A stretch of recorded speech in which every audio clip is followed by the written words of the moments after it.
E se fosse possível conquistar novamente aqueles que se foram? Juntos nós podemos. Invista neste canal. Invista em um mundo melhor.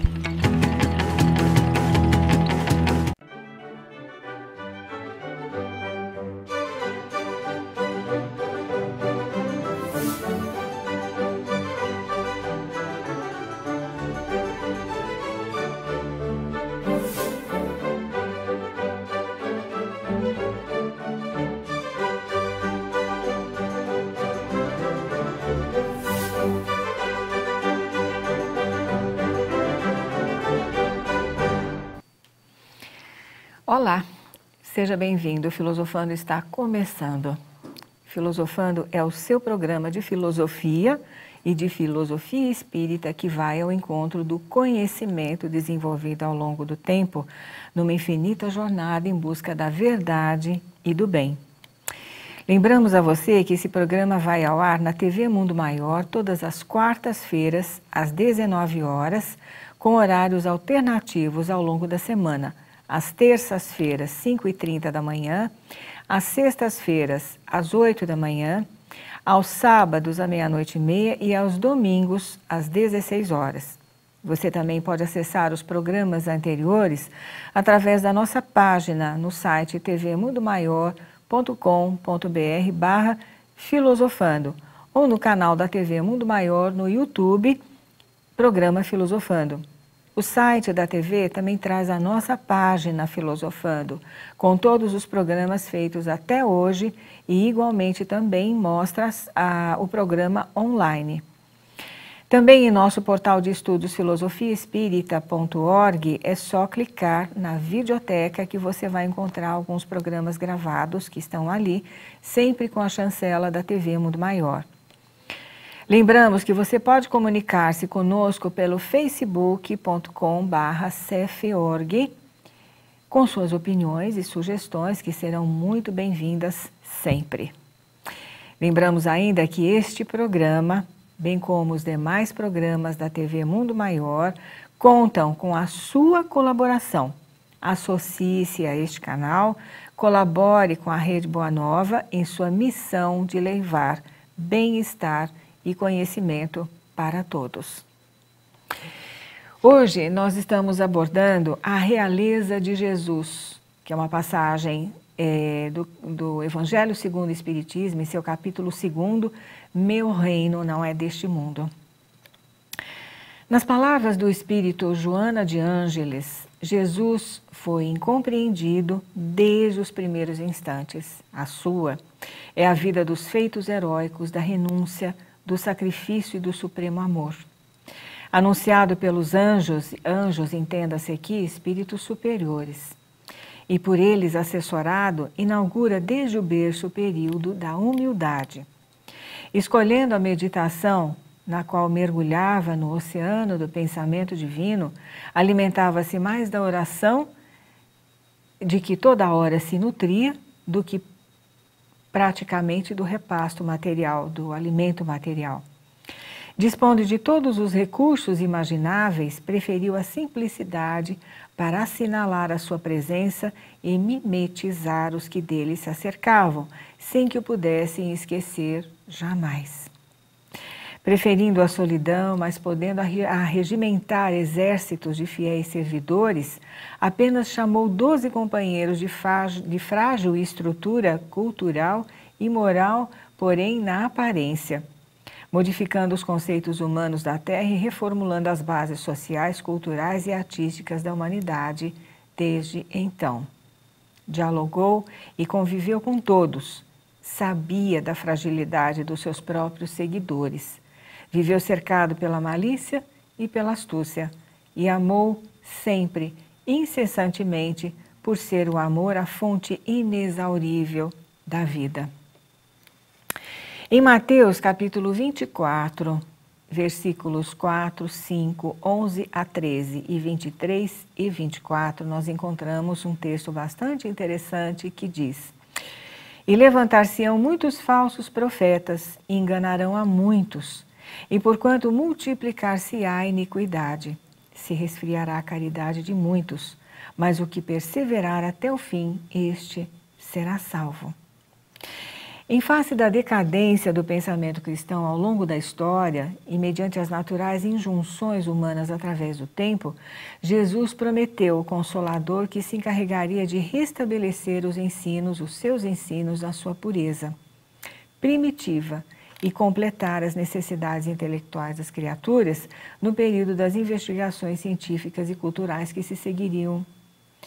Conforme Herculano Pires, abre aspas, o Espiritismo veio restaurar o cristianismo e o fato espírita fundamentou a existência de Jesus, bem como a sua ressurreição, repetindo na atualidade as realizações do passado, enquanto despiu das fantasias do miraculoso e do sobrenatural os eventos e realizações normais, inusitadas quanto legítimas.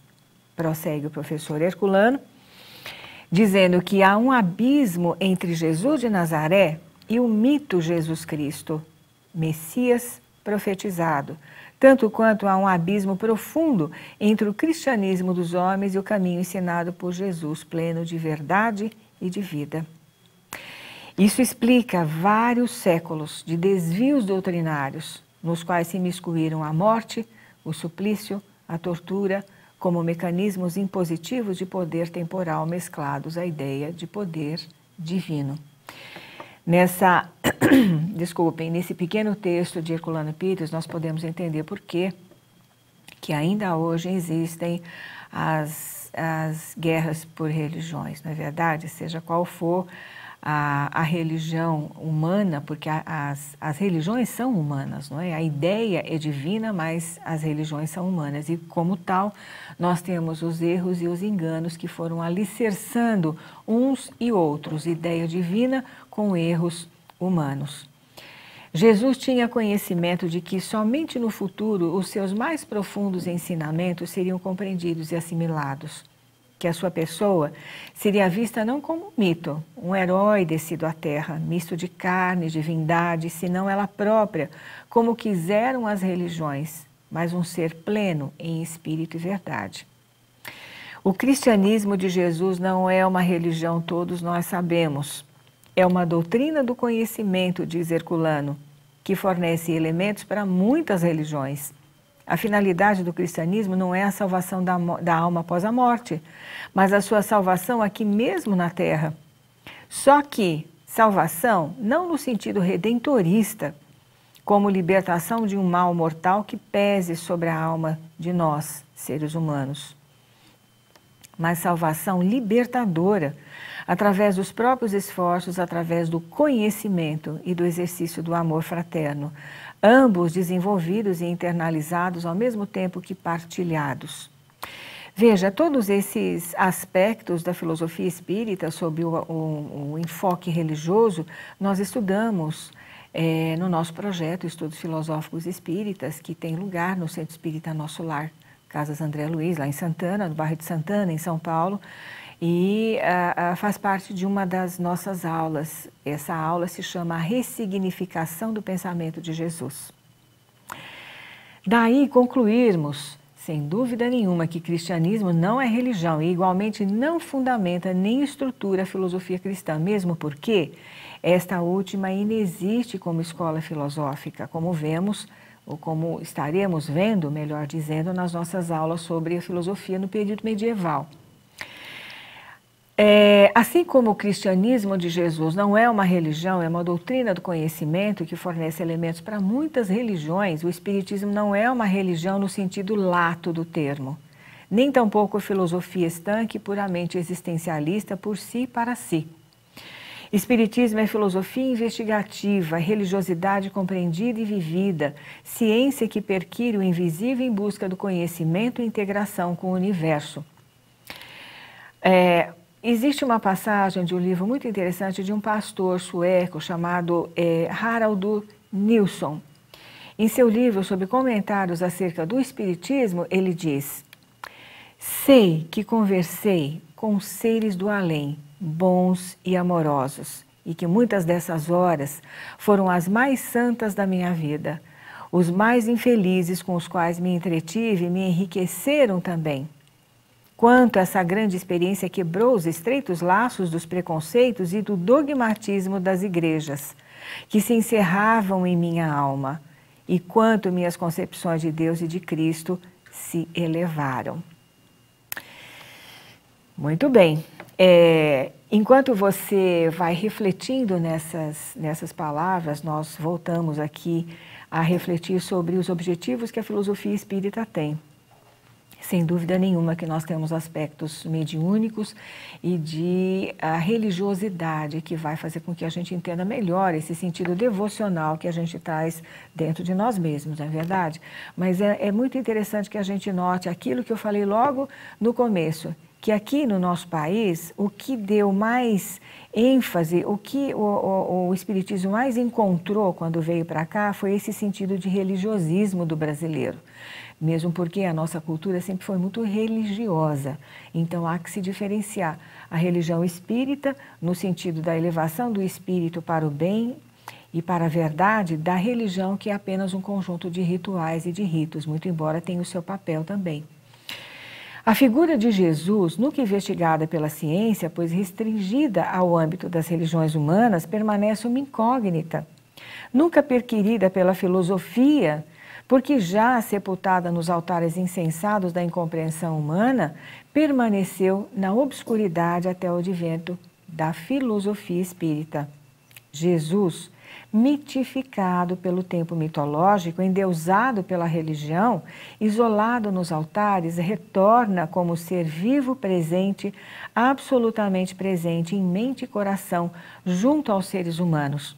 E é a filosofia espírita quem nos apresenta quando descreve os níveis ascensionais do espírito nas questões de número 100 a 110 de O Livro dos Espíritos, a escala espírita. Pela interferência dos espíritos que estiveram com ele, Allan Kardec, na Terra e que assessoraram a elaboração da codificação espírita. Enquanto você reflete em tudo isso, nós vamos fazer mais um pequeno intervalo, mas já voltamos.